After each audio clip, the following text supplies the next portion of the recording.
Good morning, students. Today I am going to discuss a very important topic, and the topic is techniques of DNA fingerprinting. Students, in previous video I told you that what is DNA fingerprinting and what is DNA polymorphism.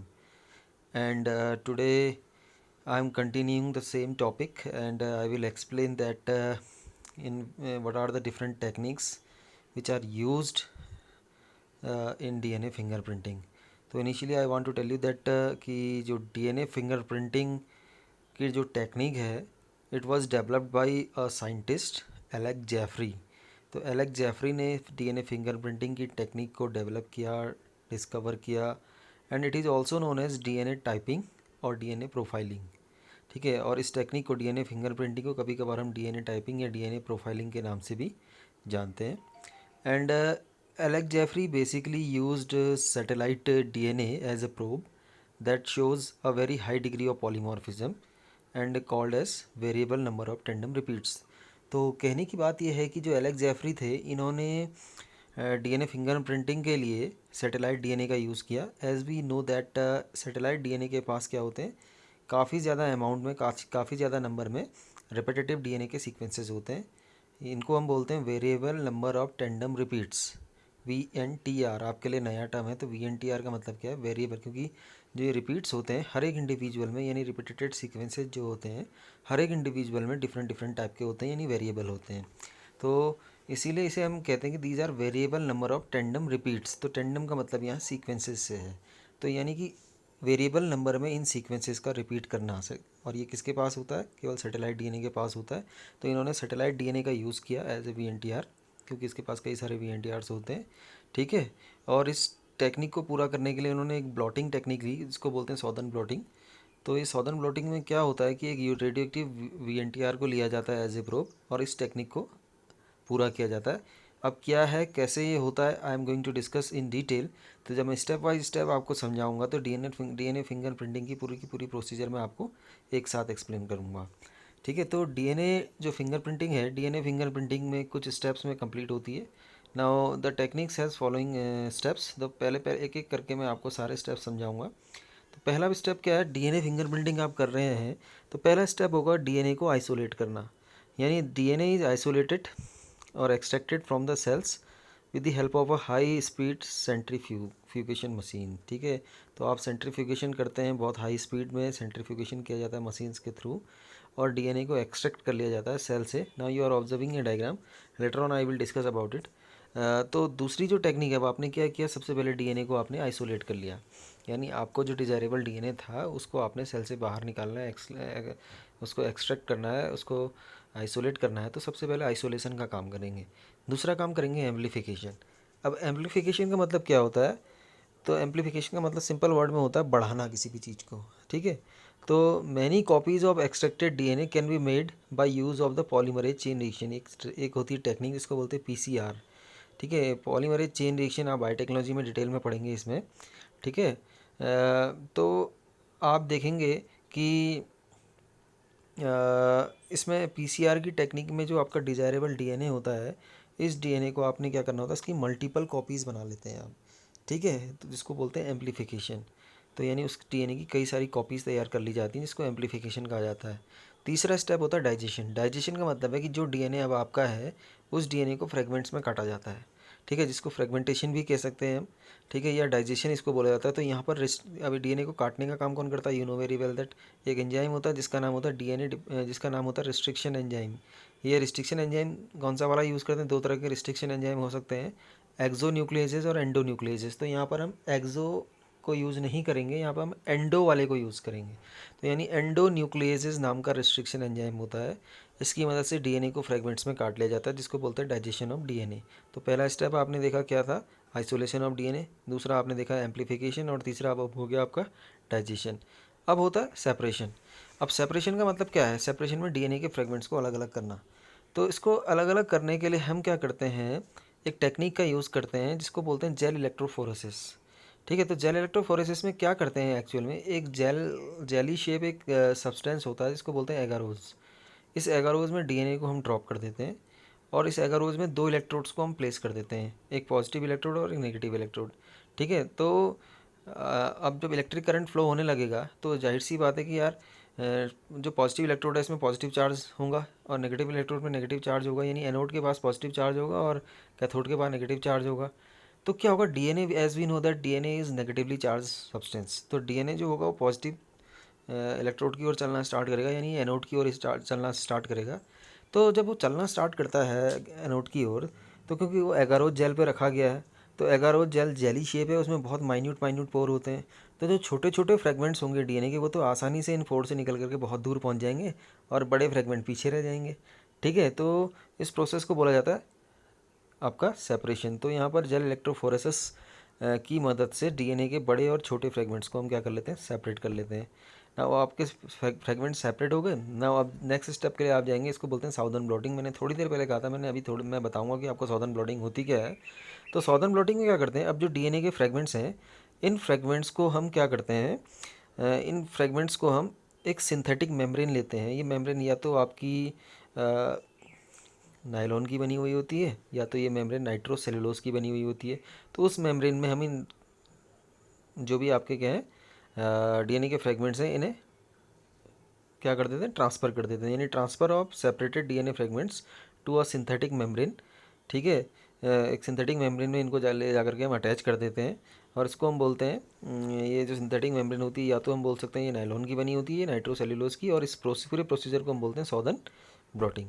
अब southern blotting कर दी हमने, उसके बाद जो 6 step बड़ा important step है, यहाँ पे हाइब्रिडाइजेशन का स्टेप होता है और यहाँ पे आपके वीएनटीआर काम आते हैं। ठीक है, यहाँ पे वीएनटीआर कैसे काम आते हैं, देखिए मैं आपको बताऊँ। अब देखिए, हम कभी भी डीएनए फिंगरप्रिंटिंग के लिए जा रहे हैं, तो यानी हम डीएनए का सीक्वेंसेस को पता करने जा रहे हैं, सीधी सी बात ये है। तो हम वीएनटीआर, हम एक क्या कर लेते हैं, रेडियो लेवल वीएनटीआर को पहले से तैयार कर लेते हैं। फॉर एग्जांपल, अब मैं एक छोटा सा एग्जांपल देके आपको समझाना चाहूँगा। एक क्राइम सीन है, उस क्राइम सीन पे एक विक्टिम है जिसका कि मर्डर किया गया है। सपोज़ जिसका मर्डर हुआ वो अपना बचाव करना चाह रहा था और बचाव करते करते उसके हाथ में तो क्या था, जो मर्डरर था उसको खरोंच लग गई और उसकी स्किन का छोटा सा टुकड़ा जिसका मर्डर हुआ विक्टिम के हाथ में नाखून में फंस गया। अब क्या हुआ, अब हमने विक्टिम के नाखून से हमने वो स्किन का पीस निकाला और उससे उसका डीएनए एक्सट्रैक्ट कर लिया। वो डीएनए किसका होगा, जो मर्डरर होगा उसका डीएनए होगा। ठीक है, अब उस डीएनए को हमने क्या करना है, उस डीएनए को हमको उसका पूरा सीक्वेंस पता चल गया, हमने उस डीएनए का पूरा सीक्वेंस पता कर लिया। अब हम उसी सेम सीक्वेंस वाले एक प्रॉप को तैयार करेंगे। ये प्रॉप आपका कहलाएगा वीएनटीआर। ठीक है, जो रेडियो लेवल प्रॉप होगा। इसमें हमने करना क्या है, जब हम ये प्रॉप तैयार कर रहे हैं, यानी वो सेम सीक्वेंसेस जो हम तैयार कर रहे हैं वो सिंगल स्ट्रैंडेड डीएनए के, ये एक आरएनए के फॉर्म में हम इसको तैयार करेंगे। और लेकिन जब हम इस प्रॉप को तैयार कर रहे होंगे तो इसमें हमने रेडियो एक्टिव हमने या रेडियो लेबल्ड हमने सब्सटेंसेस का यूज़ करना है, या रेडियो एक्टिव ऑलिगोन्यूक्लियोटाइड्स का यूज़ करना है, सीधी सी बात है। ठीक है, अब क्या करेंगे हम, तो हाइब्रिडाइजेशन में जब होता है, तो अब हाइब्रिडाइजेशन में आप क्या करेंगे, आपने पहले से तो ऑलिगोन्यूक्लियोटाइड की मदद से एक रेडियो एक्टिव या रेडियो लेबल्ड, जिसको हम कह सकते हैं कि रेडियो लेबल्ड वीएनटीआर प्रॉप आपने तैयार किया हुआ है। ठीक है, उसके साथ हम हाइब्रिडाइजेशन कराएंगे किसका, जो डीएनए आपको सस्पेक्टेड है, मतलब मुझे 2 के ऊपर शक था, किसी 2 आदमियों के ऊपर, तो उन दोनों का डीएनए एक्सट्रैक्ट करा करके उनका मैं हाइब्रिडाइजेशन कराऊंगा किसके साथ, जो मैंने पहले से तैयार किया हुआ है रेडियो लेबल्ड वाला। अब वो हाइब्रिडाइजेशन कब पूरा होगा, जब उसको क्या मिलेगा, प्रॉपर अमाउंट में आपको, जब आपको प्रॉपर विक्टिम का डीएनए मिलेगा तभी जा करके आपका क्या होगा, सॉरी नॉट विक्टिम, जब आपका मर्डर का डीएनए जो होगा वही उसी हाइब्रिड डीएनए के साथ जा करके क्या हो जाएगा, अटैच हो जाएगा। कहने की बात ये है। तो यानी हाइब्रिडाइजेशन में क्या कर रहे हैं आप, इन hybridisation with the help of a radio labeled VNTR probe, a small segment of DNA which help to detect the presence of the gene in a long DNA sequence gets attached with a single stranded VNTR having complementarity nucleotide sequence। तो आपने देखा कि VNTR as a हमने क्या लिया था, as a VNTR हमने लिया था सिंगल स्टैंडर्ड डीएनए लिया था या आरएनए लिया था।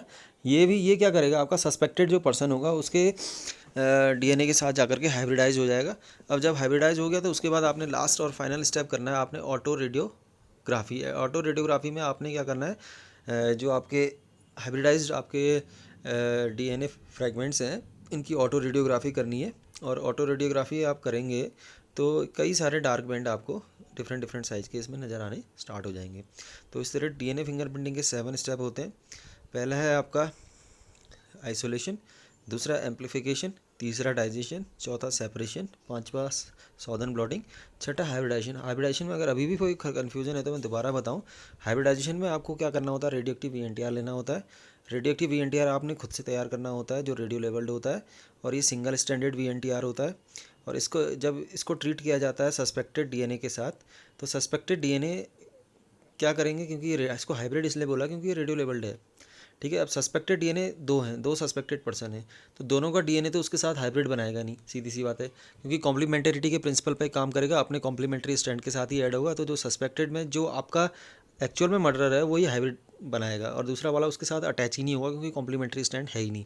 ठीक है, तो सीधी सी बात है कि यहाँ पे हाइब्रिडाइजेशन पूरा होगा। हाइब्रिडाइजेशन करने के बाद आपने क्या करना है, इस हाइब्रिड डीएनए को आपने एक्सरे फिल्म्स में रखना है और उसके ऊपर लाइट पास करवानी है।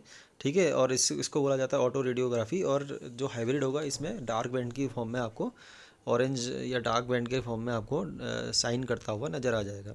ठीक है, तो इस तरह से ये 7 स्टेप्स में आपका कंप्लीट होता है डीएनए फिंगरप्रिंटिंग। तो एक स्टेंजा इसमें लिखा हुआ है, मैं आपको पढ़ के सुनाना चाहूँगा। A small DNA sequence is arranged randomly in many copies which varies from chromosome to chromosome in an individual.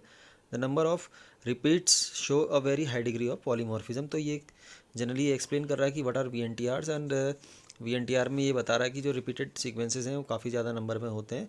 So I have already discuss, so I am not going to discuss it in detail. और generally मैं आपको बताना चाहूँगा कि जब भी DNA fingerprinting की जाती है तो उसमें मिनी सैटेलाइट्स का यूज़ किया जाता है। ठीक है, mini satellites, you know very well that these are the DNA fragments having DNA polymorphism, and they have 11 to 60 repeated sequences. ठीक है, नाउ फाइनली मैं बताने जा रहा हूँ कि what are the applications of DNA fingerprinting. DNA fingerprinting का use forensic investigation में किया जाता है। ठीक है, पैटर्निटी के डिस्प्यूट्स को फाइंड आउट करने में कि वाकई में पैटर्निटी है या नहीं है उसको पता लगाने में किया जाता है। और इसके अलावा कई सारी जो पॉपुलेशन इवॉल्व होती हैं उनके एवोल्यूशन की स्टडी में भी ये ईजियर वे प्रोवाइड हमें करता है। ना मैंने आपसे कहा था कि एक डायग्राम मैं आपको समझाने वाला हूँ। I am coming to the diagram. This is the colour diagram, I want to explain it. तो आप देखेंगे कि यहाँ पर 3 डायग्राम है, 3 तरह के DNA from individual A, DNA from individual B, and DNA from crime scene C. तो यानी क्राइम सीन पे सस्पेक्टेड का डीएनए मिला हुआ है, 2 के ऊपर मुझे शक है, तो मैं दोनों का डीएनए इसके साथ मैच करूँगा। ठीक है, तो आप देख रहे हैं कि पहले वाले पे देखिए डीएनए फ्रॉम इंडिविजुअल ए में आप देख रहे हैं कि क्रोमोजोम 7, क्रोमोजोम 2 और क्रोमोजोम 16 के ये पैटर्न को शो कर रहा है। देखिए एक ही क्रोमोजोम के पास 2 डिफरेंट एलील्स हैं और दोनों एलील्स में नंबर ऑफ रिपीट्स जो हैं वो ज़्यादा हैं। ठीक है, तो देखिए तो दोनों इंडिविजुअल के पास देखेंगे 2 एलील हैं, एक पैटर्नल क्रोमोजोम है, एक मैटरनल है, क्योंकि कोई भी इंडिविजुअल है उसके पास एक क्रोमोजोम पापा से आता है तो एक मम्मी से आता है।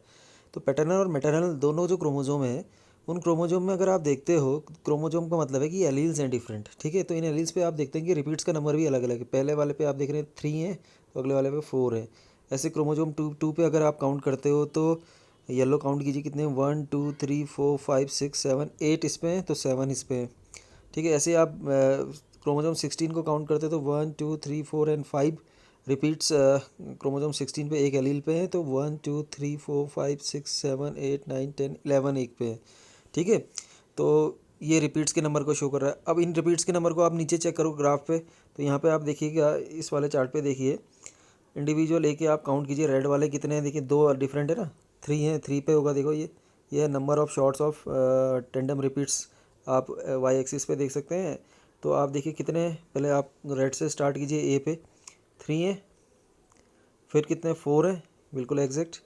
फिर आप क्रोमोजोम 7 को चेक कीजिए कितने हैं, 1 2 3 4 5 6 7 8, तो 8 पे आना चाहिए। हाँ बिल्कुल 8 पे है, देखिए 8 पे एक आ रहा है और दूसरा वाला 7 पे आ रहा है, बिल्कुल एग्जैक्ट है। अब ब्लू वाले को चेक कीजिए, 1 2 3 4 एंड 5, ब्लू वाला 5 पे है। ठीक है, और दूसरा वाला कितने पे, 1 2 3 4 5 6 7 8 9 और 10 पे आ रहा है। देखिए तो ये तो एक रिपीट्स का पैटर्न है। ऐसे बी का देख लीजिए, ऐसे सी का देख लीजिए। तो रिपीट्स का पैटर्न जब चेक किया जाता है तो आप देख करके सीधे सीधे आइडेंटिफाई कर सकते हैं कि कौन सा डीएनए मैच करेगा। क्या सी का डीएनए ए के साथ मैच करेगा, कभी भी नहीं करेगा। सी का अगर डीएनए बी के साथ मैच करेंगे तो बी के साथ ये मैच कर रहा है, तो इसका मतलब है एक्चुअल मर्डरर कौन है out of this 2 victim, P. तो समझ में आ गया ना, तो इस तरह से इसको रीड किया जाता है। तो this is the all enough about TNA fingerprinting. So I think I was able to explain the topics. Still you are feeling any difficulty, you can ask me. Till then, thank you, bye bye, and have a nice day.